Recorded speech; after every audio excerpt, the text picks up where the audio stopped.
Bienvenue sur Calais dans la roue.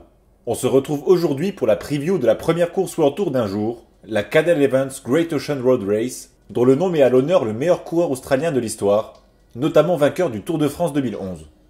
Sur l'édition 2024, Laurens Pitty s'est imposé d'un boyau devant Nathaniel Tesfazion. Le néo-zélandais, alors chez Groupama FDJ, remportait sa première victoire en World Tour. La course s'est jouée au sprint entre 15 coureurs qui s'étaient détachés dans le dernier mur à moins de 10 km de l'arrivée. L'Allemand Georg Zimmermann complétait le podium.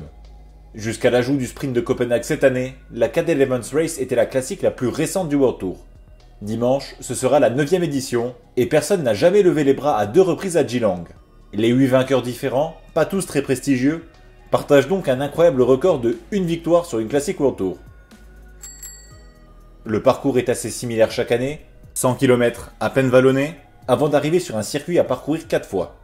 Les principales difficultés sont la montée de Challambra Crescent, 1 km à près de 9%, suivie par celle de Highland Street, 500 mètres à 10%, dont le dernier sommet est placé à 6 km de l'arrivée. L'épreuve est longue de 180 km et favorise les sprinters punchers. Exceptionnellement pour une course World Tour, c'est un peloton très réduit qui se présente au départ, avec seulement 10 équipes du top niveau, dont seulement 3 du top 10 mondial, la Lidl Trek, Ineos et la Groupama FDJ. Comme sur le Tour Down Under, Israel Premier Tech est présente, tout comme une sélection nationale australienne.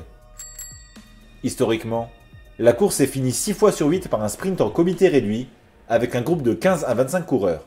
Seuls Peter Kino en solitaire en 2016 et Dries de Venins en duo avec Pavel Sivakov en 2020 ont réussi à échapper à ce scénario. Logiquement, les principaux favoris sont des sprinters qui passent bien les bosses. Laurens Pitty, tenant du titre, et Brian Cocard en grande forme en ce début d'année se démarquent. Corbin Strong possède aussi les qualités requises pour s'imposer, même s'il était en retrait la semaine passée. Derrière, on retrouve les hommes forts du Tour Down Under, comme Fisher Black, Onley ou Romo. Pour mes pronos, je vois bien la victoire se jouer à 2 entre Finn Fisher Black et Oscar Onley, avec une victoire du néo-zélandais.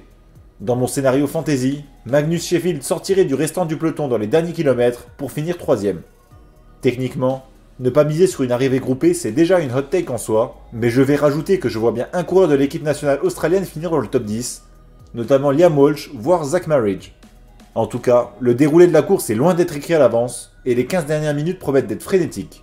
J'attends vos pronostics en commentaire, on se retrouve lundi sur cette chaîne pour débriefer la course, et le reste du programme de cette semaine. A bientôt.